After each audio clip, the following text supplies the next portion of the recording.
Hey, what's up you guys? This is Rob from The Gay Guy Plays, and today we'll be paying a little homage to our space mama when we get dressed to kill with the Lotus Palette. Now, this palette unsurprisingly pulls an inspiration from none other than the Lotus herself. Heavily influenced by her character model, it pulls in lots of cool tone purples, with a couple complementary tones. Ranging from more muted shades to some intensely pigmented darks, the Lotus palette makes a great addition for those who already own the basics, or those that are just completely obsessed with having every purple possible. So, as with all standard palettes, you can pick this one up under the equipment tab in the market for 75 plat. So, the first set of gradients is a very intense periwinkle that transitions into a deep cobalt blue, with the bottom row being ever so slightly warmer than the top row. But realistically, there's not much of a difference between the two. Personally, I find the lighter end to do decently as an energy color, but aside from that, I'm not a huge fan of this one. And if I'm gonna be honest, there are some dead-on dupes of these tones found in the Twilight palette.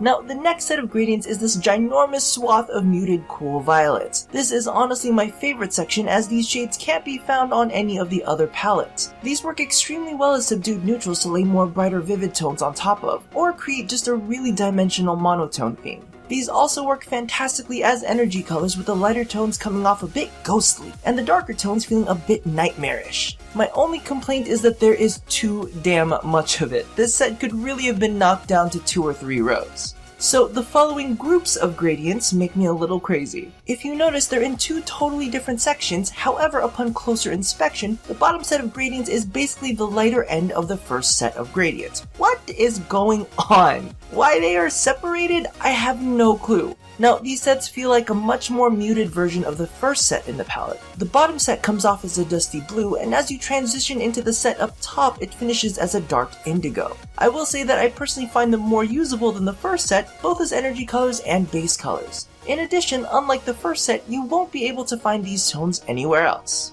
Now, the next set of gradients is basically the same as the one above it. However, this set has a blue-violet base. Now, it may just be the tonal value, but to me, the variation between each shade on this set feels a little more limited than the previous gradient. And honestly, I can't even see any difference between the top and bottom rows of this one. The next set of gradients finally introduces some variation. At its lightest, it's a pale blue-violet and transitions into yet another dark violet. As compared to the rest of the palette, this does have a bit more vibrancy, so its lighter tones make great accent and energy colors. However, at its darker end, it's nearly indiscernible from some of the other tones in this palette. Now, the next gradient introduces a great contrasting tone, which starts off with a chalky Pepto-Bismol-like pink and finishes in a nice jewel tone purple. The top row on this one is a tiny bit cooler than the bottom. Now, I really like the deeper tones in this one used as accent tones. While they are darker, they do still have a bit of pop to them. And while I'm not the biggest fan of the lighter tones, they do make excellent energy colors. Now, it does need to be said that while this is not 100% dead on, the Daybreak palette does offer a gradient that is extremely similar to this.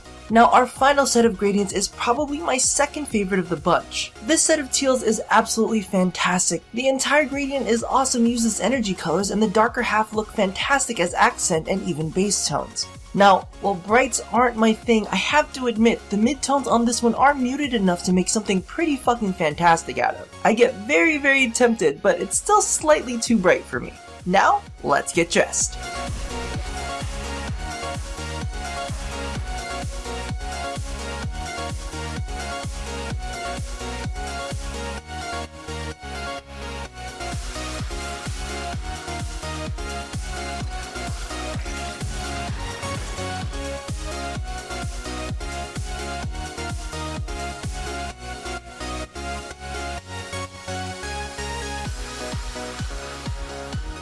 So all in all, the Lotus palette does a great job of delivering cool toned purples, and it fits that niche better than anything else on the market. However, aside from that and a couple awesome energy colors, it doesn't do much else. For players that are a bit limited on their color selection, I would suggest picking this up only after they've invested in a palette that gives them access to a wider variety of tones, especially lighter ones, since the shade in the Lotus palettes are more geared towards dark neutrals and accent colors. However, for the palette junkies, this is definitely a must-have, as while the shade range is a bit small, it has too many tones that are near impossible to do.